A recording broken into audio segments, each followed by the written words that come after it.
Captain Daewon Kim stood in the massive hall of the Galactic Council station and tried not to show his nervousness. The station orbited a planet called Nexus Prime, and it was the most incredible thing he had ever seen. Thousands of alien species worked here, and the hall itself was so large that Earth's biggest stadium could fit inside it 3 times over. Next to him, Ambassador Jiwoo Park looked calm and professional. She was a woman in her 40s with sharp eyes that missed nothing. Behind them stood 3 other humans, all wearing the dark blue uniforms of Earth's diplomatic corps. They had traveled 3 months through space to reach this place. This was humanity's first real chance to join the galaxy's community. The council speaker, an insectoid alien named Vrel, sat on a floating platform above them.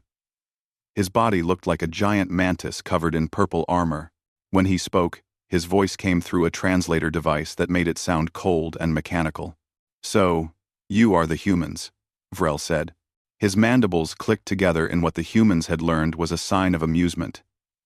"You come seeking membership in our council. Tell us, what makes your species worthy?"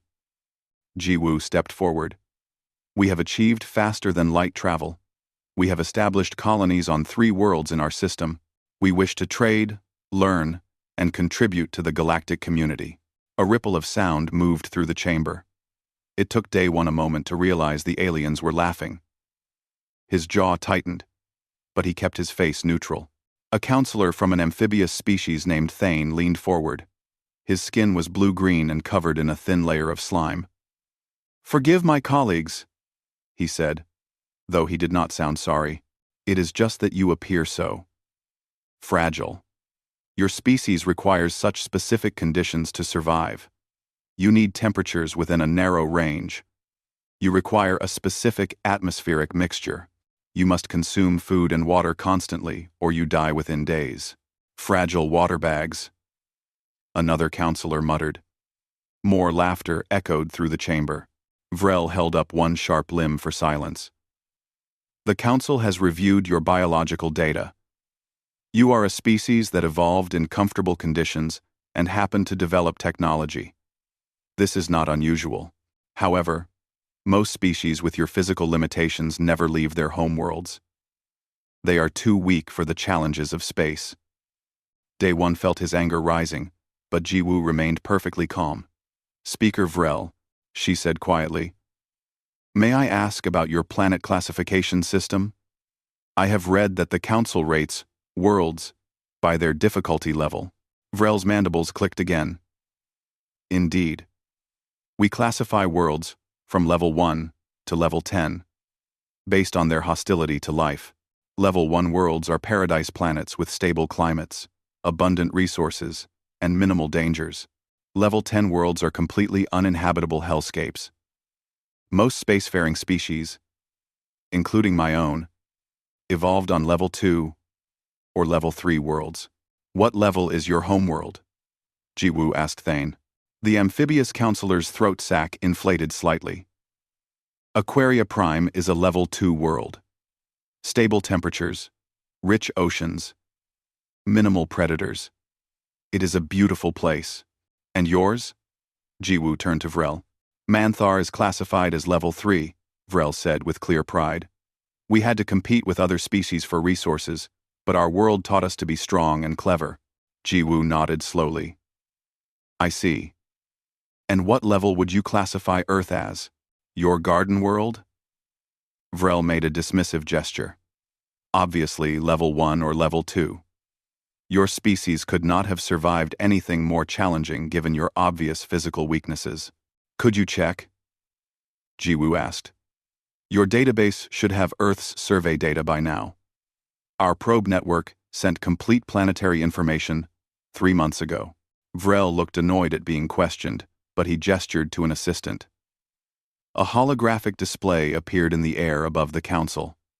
Daewon watched as data began scrolling across it. The alien assistant was reading Earth's information into their system. The chatter in the chamber gradually died down. The assistant stopped moving. Thane's throat sac deflated completely. A counselor from an avian species named Mira spread her wings in what looked like alarm. Vrel stared at the display. His mandibles had stopped clicking. This must be an error, he said, but his voice had lost its mocking tone. Run the classification algorithm again. The assistant worked frantically. The same result appeared. What is it? Jiwoo asked innocently. What level is Earth classified as? Vrel turned to look at the human delegation. For the first time since they had arrived, there was no amusement in his voice. There was something else instead. Something that might have been fear. Your world registers as level 8, he said slowly. Earth is classified as a Class 8 death world.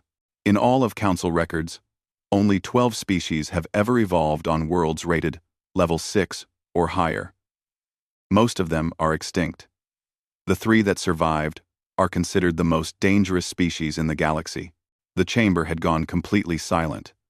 Every alien eye, stalk, and sensor was focused on the 5 humans standing calmly in the center of the hall. Level 8, Thane whispered. That should be impossible. Nothing that fragile could evolve on a level 8 world. The classification system must be broken. Jiwoo smiled slightly. Perhaps, she said quietly, you should reconsider what you think you know about humanity. Yes, we need specific conditions to survive. But have you asked yourselves what kind of species learns to meet those needs on a world that is actively trying to kill them every single day? Mira's wings ruffled nervously. I move that we investigate this matter further before proceeding with the membership application. When re per Holby 14 meter, I move the tax forder.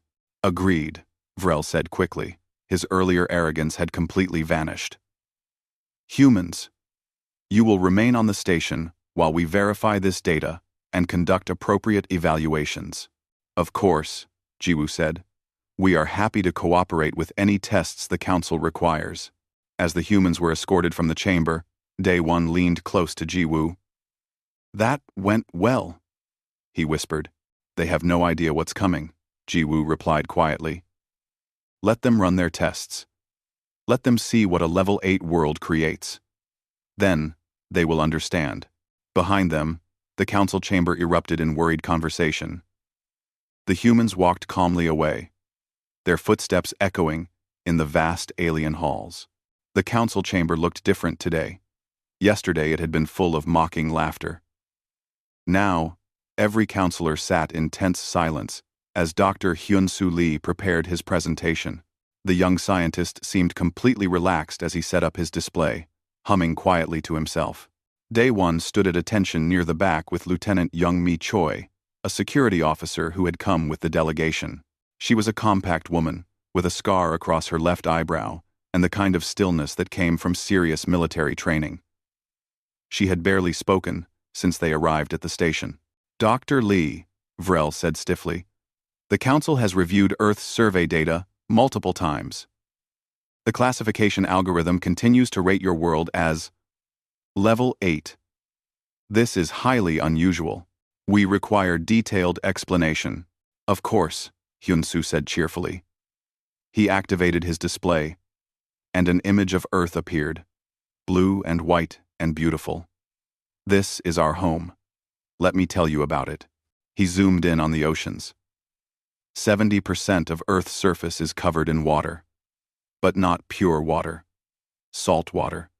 It contains sodium chloride and other minerals that corrode most galactic alloys. Many of you cannot even touch it safely. Thane shifted uncomfortably. His species came from freshwater oceans. The atmosphere is 21% oxygen, Hyun-Soo continued. Oxygen is highly reactive. It literally rusts metal.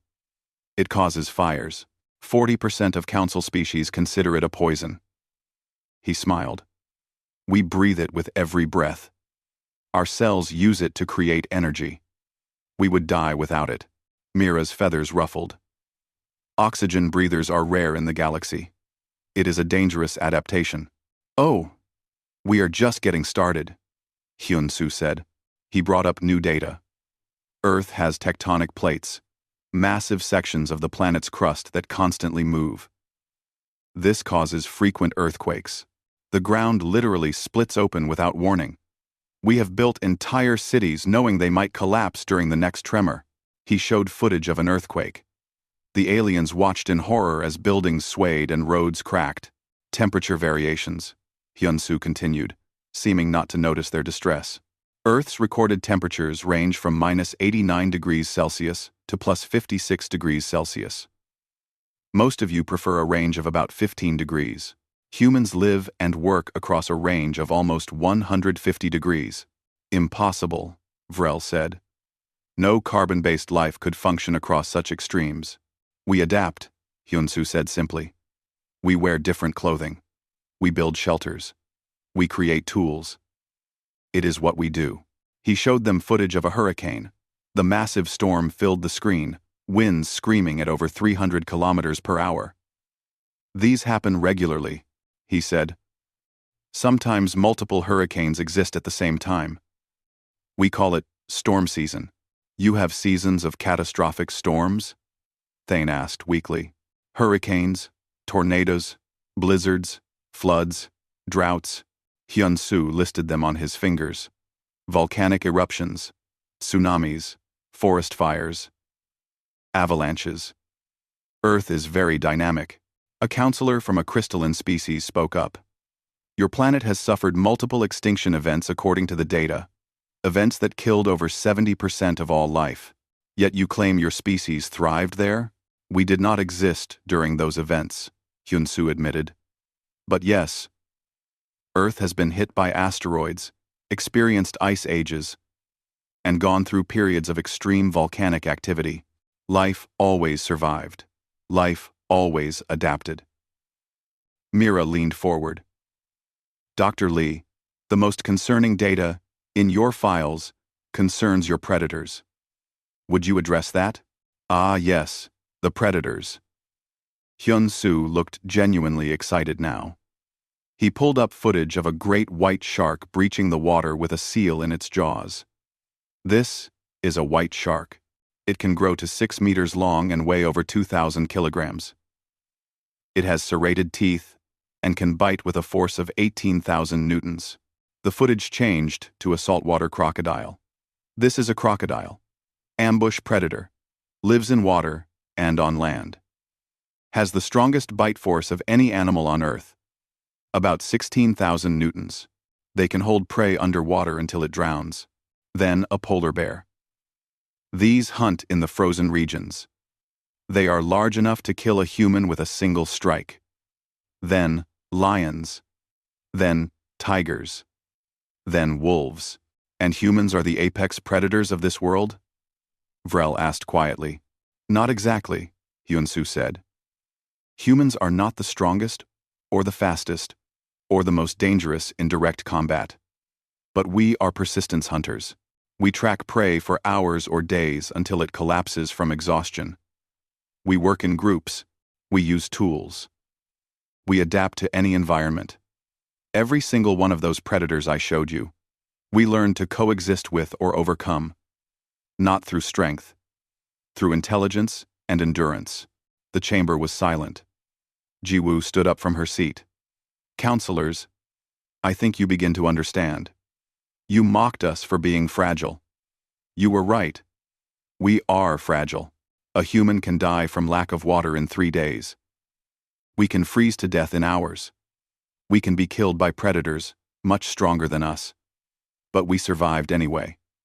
We thrived anyway. Not because our world was kind to us, but because we refused to give up. Your species must be remarkably aggressive, Vrel said slowly. To survive such a world, you would need to fight constantly. We did, Ji-woo admitted. For most of our history, humans fought each other as much as we fought our environment. We know violence very well, but we also learned cooperation. On Earth, you cannot survive alone. You need your pack, your tribe, your family. We evolved to work together because we had to. Thane's throat sac pulsed nervously.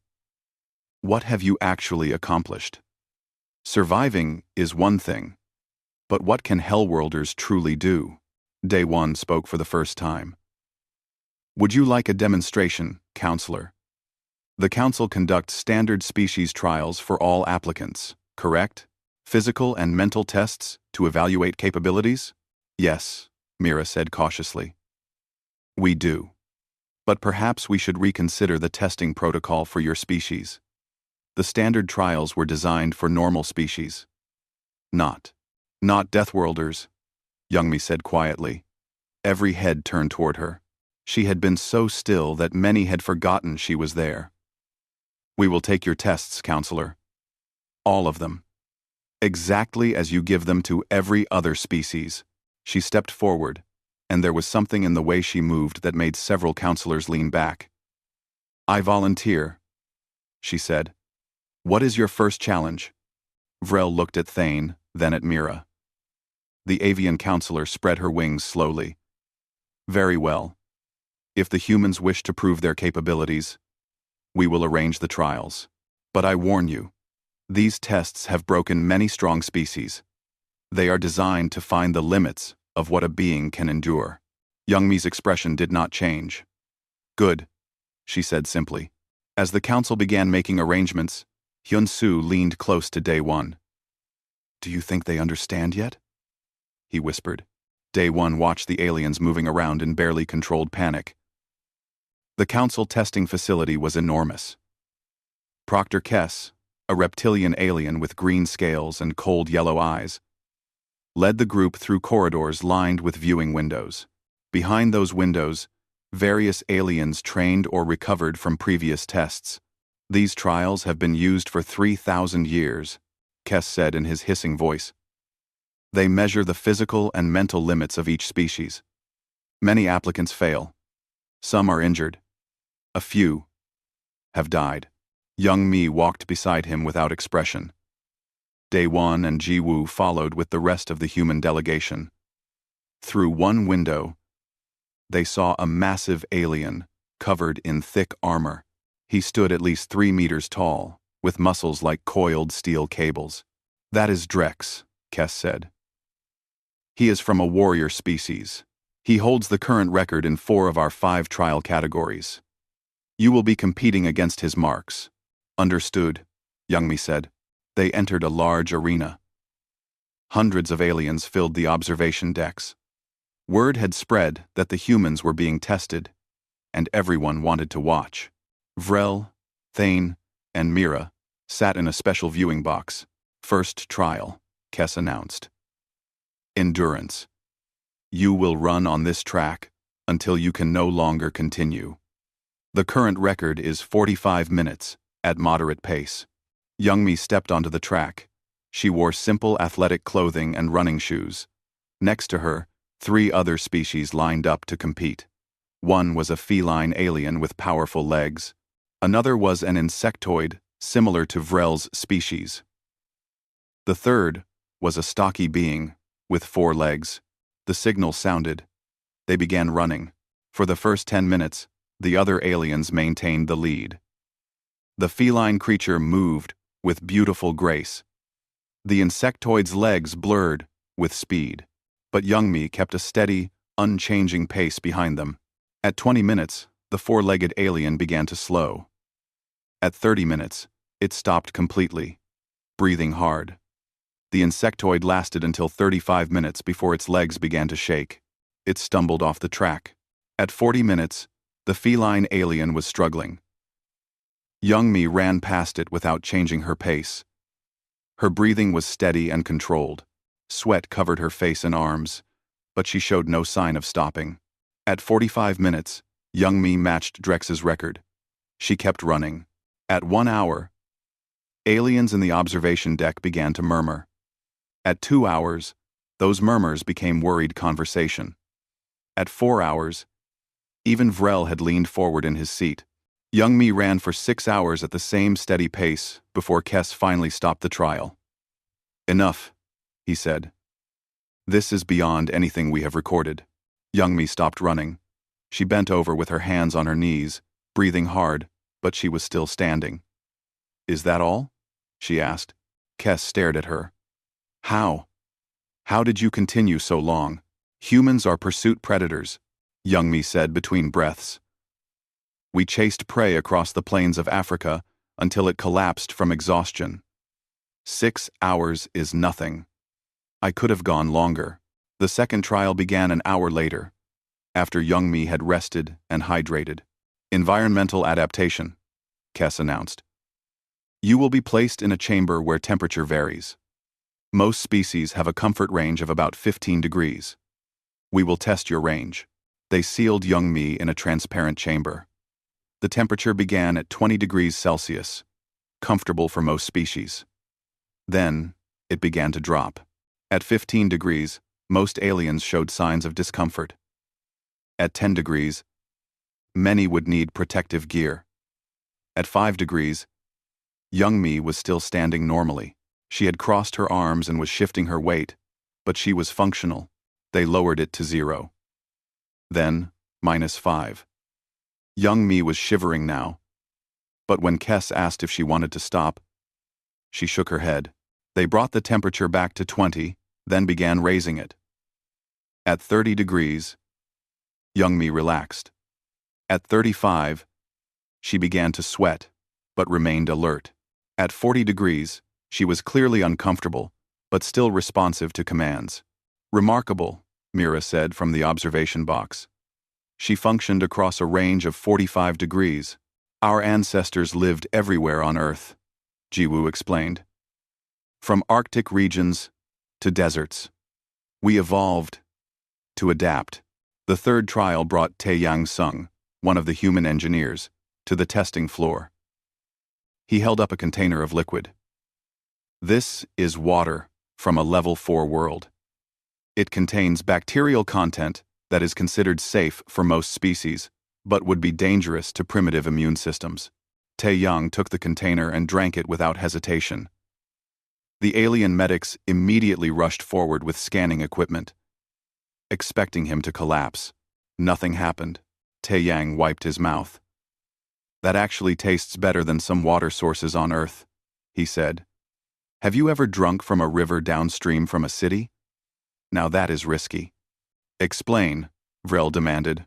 Earth is covered in microorganisms, Taeyang said. Bacteria, viruses, fungi, parasites. They are everywhere. In our water, our food, our air, on our skin. Humans evolved incredibly robust immune systems just to survive childhood. We can eat things that would kill most species. The fourth trial was problem-solving. Taeyang was given a broken device and told to repair it using only the tools and parts provided. The task was designed to be completed in one specific way. Taeyang looked at the device for a moment, then began taking it apart. Instead of following the expected repair method, he cannibalized parts from other broken equipment in the room. He used a piece of wire as a conductor, a strip of fabric as insulation, and a fragment of metal as a makeshift connector. In 10 minutes, he had the device working. It was ugly and improvised, but it functioned perfectly. That is not the correct solution, Kess said. But it works, Taeyang replied. On Earth, we do not always have the right tools or the right parts. We learn to improvise. We use what we have. We adapt. The final trial was combat. Youngmi faced Drex in a training arena. The massive warrior wore powered armor for fairness. Even with the armor's limits, he was 3 times her size and probably 5 times her weight. I will try not to hurt you too badly, little human, Drex said. The match began. Drex charged forward with overwhelming force. Youngmi rolled aside, her movement precise and economical. Drex swung at her. She ducked under his arm and kicked the back of his knee joint. For 30 minutes, Drex chased Youngmi around the arena. He was stronger and better armored, but she was faster and more agile. More importantly, she never stopped moving. Every time Drex thought he had her cornered, she found a way out.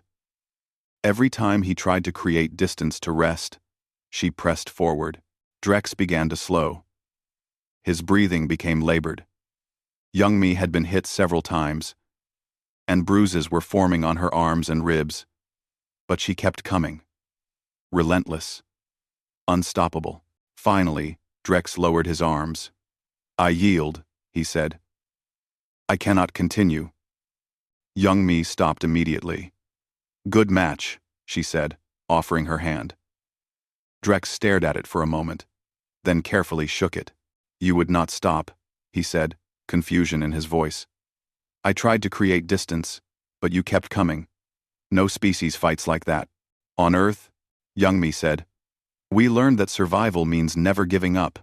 Not when you are tired. Not when you are hurt. Not when the odds are against you. You keep going until you win. Or you die. In the observation box, Thane turned to Vrel. These are not just survivors, he said quietly. These are apex predators who learn to cooperate. What have we allowed into the galaxy? Before anyone could answer, alarm sirens began blaring throughout the station. The alarms screamed through the council station. Day One immediately moved toward the command center, with the other humans following close behind. They had trained for emergencies, and their bodies moved automatically into action. Thane met them in the corridor. His skin had turned a darker shade of blue-green, which they had learned meant fear. Border attack, he said quickly. The Ravagers have breached Sector 9. They are hitting a mining colony called Hope's Rest. We are sending all available defense forces. But it will take time. How many civilians? Jiwoo asked. 3,000. Multiple species. They have minimal defenses. Thane hesitated. The Ravagers are aggressive raiders. They take no prisoners. If we do not reach the colony in time, send us, Daewon said. Vrel had joined them, his mandibles clicking rapidly with agitation. Absolutely not. You are diplomatic guests, not soldiers. We cannot risk. Every member of our delegation has military training, Jiwoo interrupted. On Earth, everyone learns to protect themselves. It is necessary when you live on a death world. Vrel stared at her. Your diplomats are warriors? Our warriors are diplomats. Our scientists are warriors.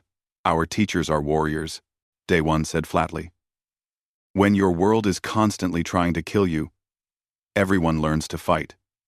Now stop wasting time and give us transportation to that colony. The council forces arrived at Hope's Rest 40 minutes later. The scene was chaos. Smoke rose from damaged buildings. Weapons fire lit up the darkening sky. Ravager ships circled overhead, while ground forces pushed toward the civilian shelters. Commander Min-Soo Han was the senior human military officer in the delegation. He was a lean man in his 50s, with iron-gray hair and eyes that took in everything. He assessed the situation in seconds. The council forces are fighting defensively, he said quietly to Day One. They are trying to hold positions and wait for reinforcements. Standard doctrine for most species, Day One replied. Minimize casualties. Protect what you have. The civilians do not have time for standard doctrine. Min-Soo turned to the council commander, a heavily armored being named Cortax. Commander, I respectfully suggest we take the fight to the Ravagers. Push them back to their ships. Cortax's armor plates rattled. Too risky. We are outnumbered. We hold our positions until more ships arrive. Those civilians will be dead by then, Min-Soo said. I am sorry, but I cannot authorize an offensive action with so few forces. Min-Soo looked at Jiwoo. She nodded slightly. Then we go alone, Min-Soo said. All humans. With me. We are executing a rescue operation. Young Mi was already moving. Despite the combat trial just hours before, despite her bruises and exhaustion, she moved like a predator toward the fight. The other humans followed. Even Hyun-Soo and Tae-Yang, the scientist and engineer, carried weapons with comfortable familiarity. Wait, Cortax called. You will be killed, probably, Day One said. But we will get those civilians out first.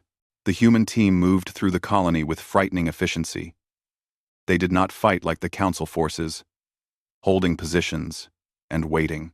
They advanced aggressively, using every piece of cover, moving in coordinated patterns that looked chaotic but were actually precisely planned.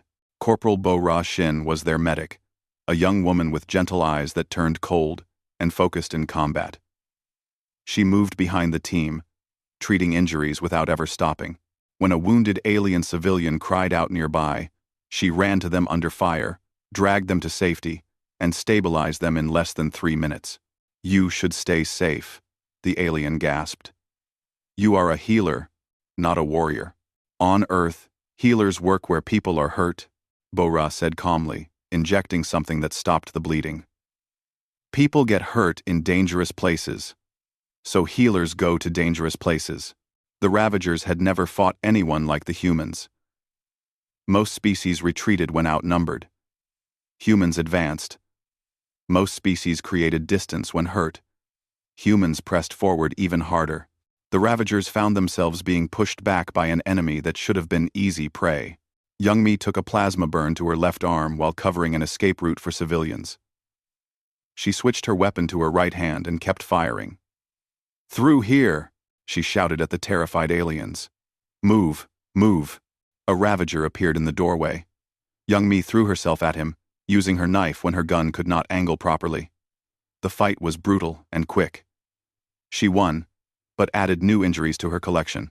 Taeyang found the colony's engineering station and began working frantically.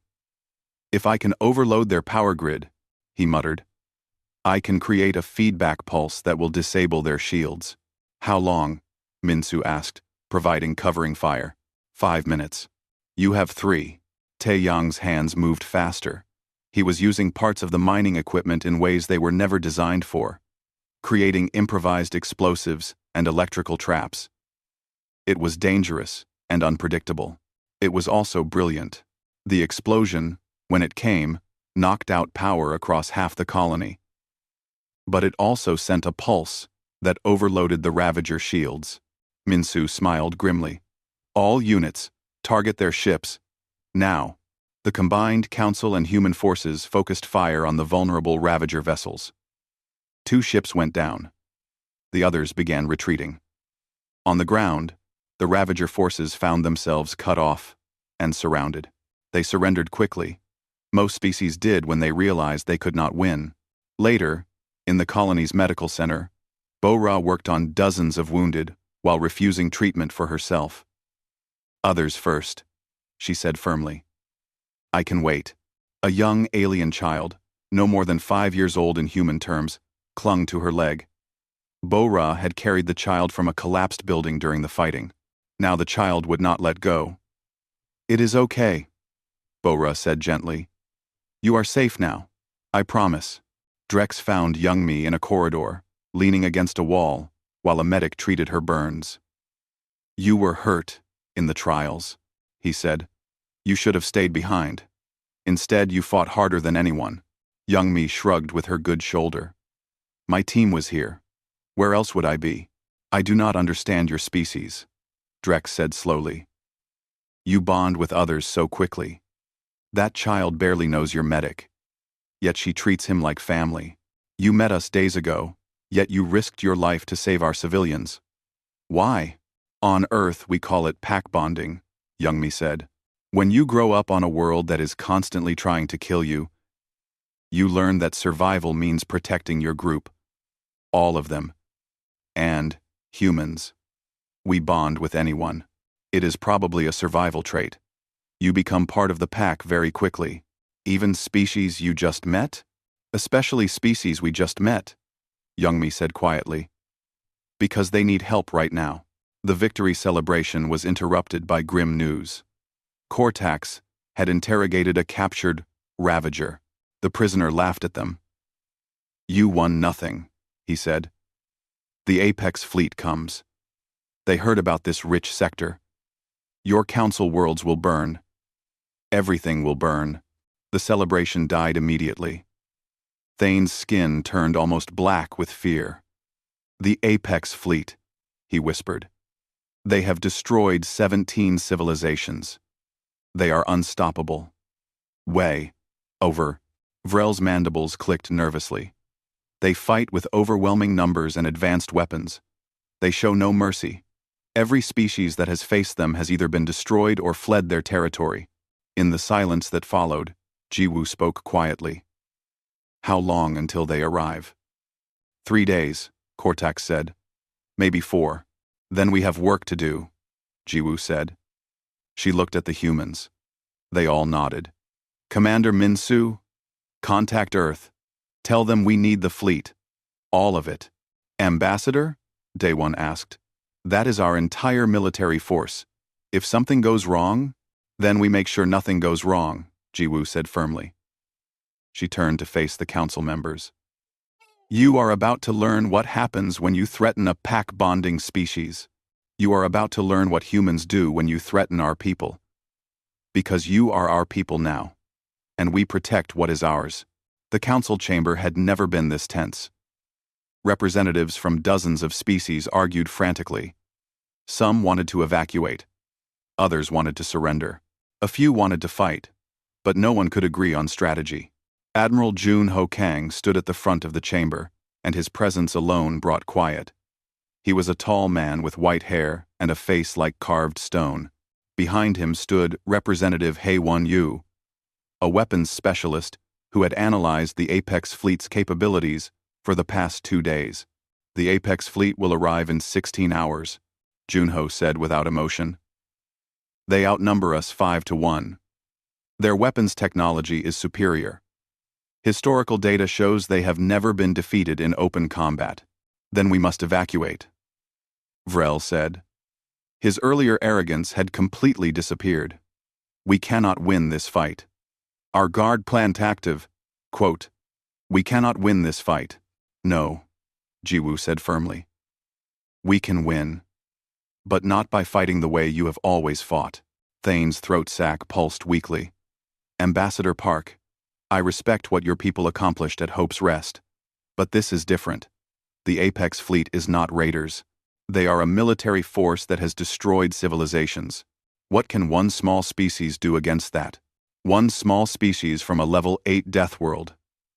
Daewon corrected. We have been fighting for survival since before we could speak. It is what we are good at. It is what we are good at.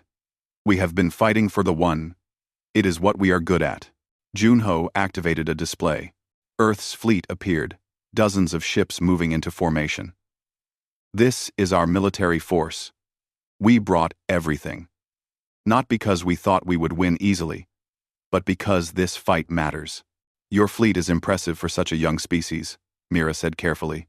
But the numbers are not everything. Hae-won interrupted.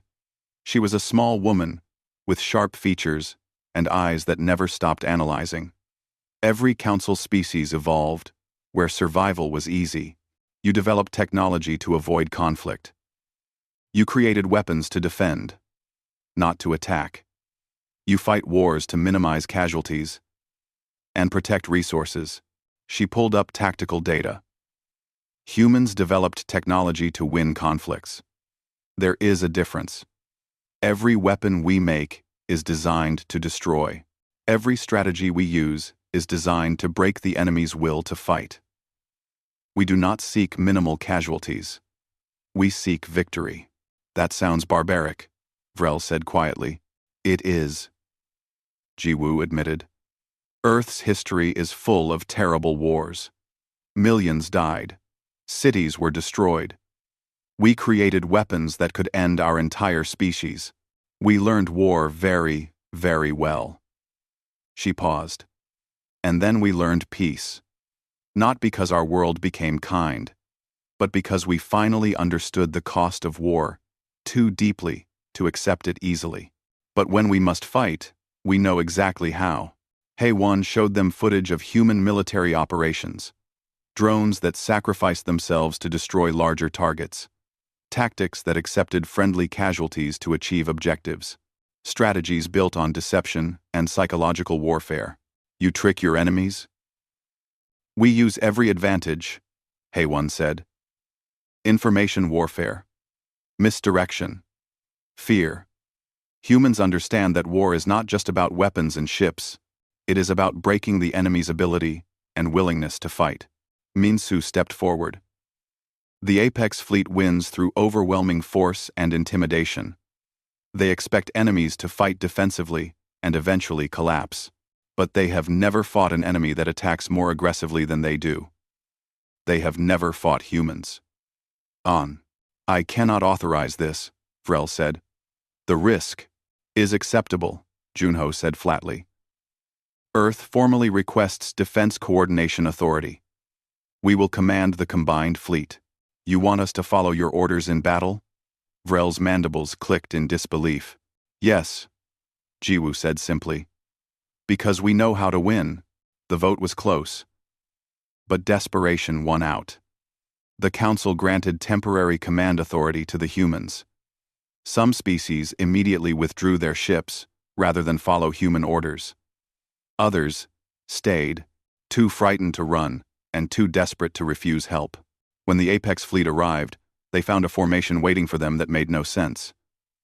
Ships were scattered, rather than grouped. Defensive positions were weak. It looked like chaos. They are disorganized, the Apex commander said from his flagship. This will be quick. His fleet moved forward confidently. That was when the first wave of human drones struck. They were small, fast, and packed with explosives. They did not try to fight. They simply rammed into Apex ships at maximum speed and detonated. Suicide attacks, the Apex commander said with surprise. What species wastes resources like this? A species that values victory over cost, his tactical officer replied nervously. The Apex fleet pushed forward, destroying drones by the dozens. But the drones kept coming, and each one that got through did significant damage. Worse, they were forcing the Apex ships into specific positions, channeling them like prey into a trap. When the Apex fleet realized this, it was too late. The scattered Council ships suddenly coordinated, focusing fire on exposed vessels. The formation that had looked chaotic was actually carefully planned. The humans had used the drones to herd the enemy exactly where they wanted them. Retreat to defensive position Beta, the Apex commander ordered. His fleet pulled back, regrouping around their largest vessels. That was when Youngmi's voice came over the communication channel. She was piloting a small fighter craft, leading a wing of human and Council ships. All units. Execute pattern. Crazy Horse. What is Crazy Horse? An alien pilot asked. Human historical reference, Youngmi said. It means we hit them from every direction at once and make them think we are insane. The attack that followed was controlled chaos. Ships dove in from impossible angles. Some attacks were real, others were feints. The humans kept transmitting false signals, making their numbers seem larger than they were.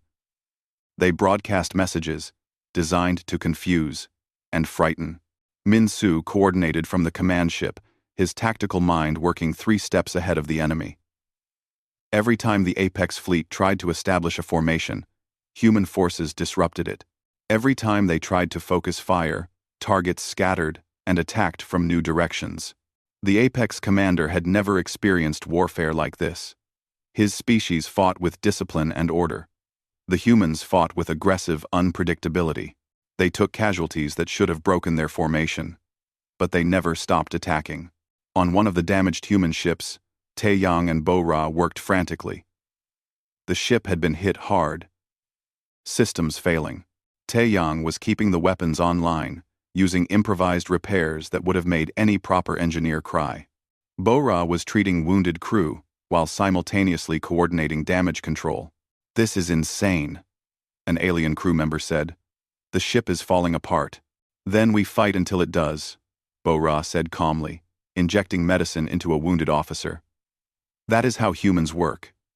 We do not stop just because things are difficult. The battle raged for 6 hours. The Apex fleet was larger and better equipped, but they had never fought an enemy that simply refused to break. Human ships that should have retreated kept fighting. Damaged vessels that should have been abandoned were kept in the battle through impossible engineering. Finally, the Apex commander made direct contact with the human fleet. What are you? He demanded. What species fights like this? Junho's face appeared on the screen. We are from Earth, he said quietly. We call ourselves human, and we are done being mocked. You have taken terrible casualties, the Apex commander said. This is not a sustainable strategy. Sustainability is for species that evolved on easy worlds, Junho replied. We evolved on a world that taught us to keep fighting no matter the cost. We learned that survival sometimes requires sacrifice. That victory sometimes requires blood. Do you want to see how much we are willing to pay? Well, we see. For the first time in their history, the Apex fleet retreated. They had won battles against desperate defenses. They had crushed species that fought traditionally, but they had never fought an enemy that attacked with the relentless aggression of apex predators combined with the tactical intelligence of tool users. The aftermath was sobering. The Council fleet had taken heavy damage. Many ships were destroyed. Casualties were high. But they had won. In the Council chamber days later, the atmosphere was completely different from their first meeting. Vrel approached the human delegation with his head lowered. Ambassador Park, Commander Minsu, Admiral Kang, we owe you an apology. We judged you by your appearance and not your capabilities. We were fools. Jiwoo nodded graciously. You made assumptions based on limited data. Most species reach the stars running from their worlds. We reached them despite ours, fighting us every step. That is the difference. The formal vote for human membership was unanimous. But there was more. Mira spoke for the Council. We have voted to grant humanity full membership with a special designation. When the galaxy faces threats that traditional forces cannot handle, when we need warriors who understand that survival sometimes requires terrible choices, we will call the HellWorlders. Thane added quietly. You pack bond with species you barely know. You fight for people you just met, as if they were your own families. You never give up. Even when giving up would be logical. These are not normal traits in the galaxy, but they are exactly what we need.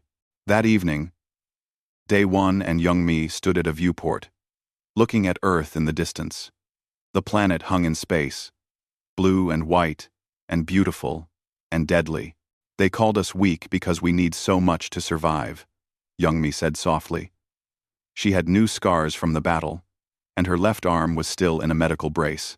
They did not understand, Day-1 replied. We do not need much to survive. We learn to survive despite needing everything. That is what makes us strong. I would said in tea. Day-1 Reese. Jiwoo joined them, her reflection appearing in the viewport beside theirs. The galaxy learned something important today, she said. Earth did not make us soft. The oxygen did not make us weak. The predators did not make us afraid. The disasters did not make us fragile. She touched the window, her hand against the image of their home. Earth made us unbreakable. And now the galaxy knows what happens when you give humans a reason to fight. Not for ourselves, for our pack, for our people, for everyone we have decided to protect. In the distance, Earth rotated slowly, the level 8 death world that had forged a species capable of surviving anything. The humans watched their home in silence, knowing that they carried its lessons with them wherever they went. Endurance, adaptation, cooperation, and the absolute refusal to give up. No matter what the universe threw at them, they were HellWorlders, and the galaxy would never mock them again.